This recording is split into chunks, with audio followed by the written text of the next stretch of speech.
Hapa kwanza kwa jina naitwa Sheikh Hamisi Amani Mjege, mwenyeji wa hapa Kigoma mjini na ni ustadhi. Hapa kinachoendelea, tunaadhimisha matukio yaliyotukia huko Karbala, Iraki, kwa mjukuu wa mtume wetu Muhammad sallallahu alaihi wasallam, yaliyompata akiwa ametoka Madina kwenda Iraki kufanya tablighi ya dini hii ya Kiislamu. Je, ni kitu gani ambacho unajifunza kutokana na historia ya Imam Hussein? Ninachojifunza ni kumbukumbu ya kijana huyo aliyejitolea uhai wake kwa ajili ya umma huu wa Muhammad sallallahu alaihi wa alihi wasallam. Alijitolea akaenda kula akiitwa kufanya mambo mema, kueneza dini, lakini alipofika walimgeuka wananchi wa kule, wakaamua kuwaua, na wao wakakubali kuuawa katika njia ya Mwenyezi Mungu Subhanahu wa Ta'ala, wakiwa katika eneo hilo la Karbala. Siku ya leo inakupa hisia gani unapokumbuka sadaka ya Imam Hussein? Inanipa huzuni kubwa sana, si mimi tu, na watu wote wanaomjua Imam Hussein ambaye ni mjukuu wa Mtume Muhammad sallallahu alaihi wasallam. Inapofika tarehe ya leo, tarehe 10 ya Muharram, ni lazima wahuzunike kwa namna alivyouawa mjukuu wa Mtume Muhammad sallallahu alaihi wasallam kwa kifo kibaya. Je, jamii ya sasa inaweza kujifunza nini kutokana na historia ya Karbala na Imam Hussein? Jamii ya sasa wajifunze uvumilivu, subira, kwamba huyu mjukuu wa mtume alienda mpaka Karbala, walitaka kumuua, lakini alifanya subira mpaka watu wanakufa mbele yake, akawa katika subira, akafanya ibada akiwa katika subira. Kwa hiyo ndicho tunachojifunza, na sisi tuwe wanyenyekevu na wenye subira.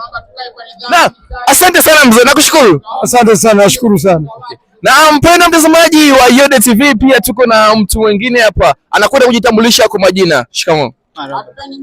Kwa jina naitwa Sheikh Hamisi Pantaleon Ndandi, nikiwa hapa Kigoma Ujiji. Naam, tuko na kumbukumbu ya maadhimisho ya kifo cha Imam wetu Imam Hussein, mjukuu wa mtume. Je, watu wanaweza kujiuliza kwa nini mnafanya hivi?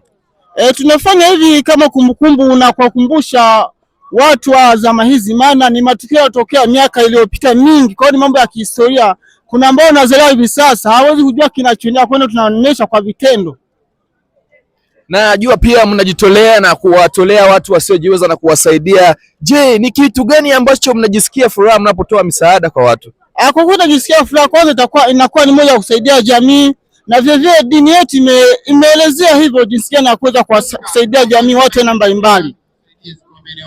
Okay, siku ya leo wewe unapoiona kama ilivyo leo, unajisikiaje moyoni mwako?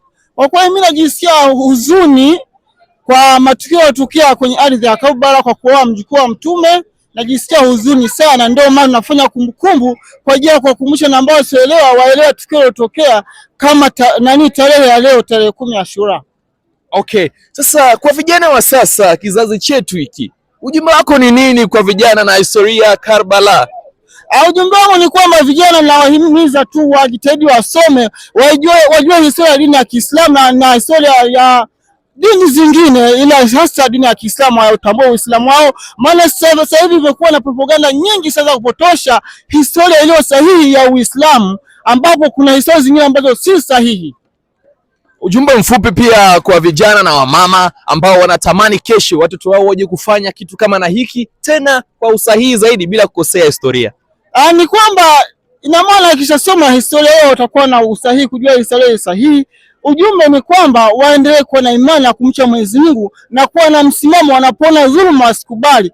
Imam Hussein aliweza kufariki ni kwa ajili ya kutetea dini, alikataa kuishi na dhuluma. Okay, nakushukuru sana. Naam. Okay, asante sana mpendwa mtazamaji na mfuatiliaji wa Yote TV. Mimi ni Fredrick Juma. Endelea kuwa nasi mwanzo mpaka tamati. Usikose kusubscribe, kucomment pia na kushare. Asante.